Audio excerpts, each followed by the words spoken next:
બધા એકબીજાની રાહ જોવામાં અને વારાફરતી કરવામાંથી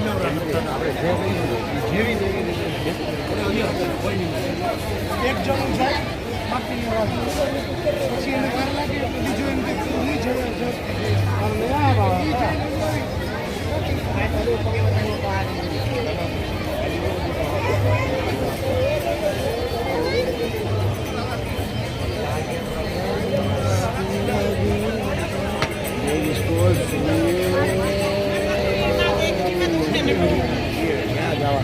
આપણે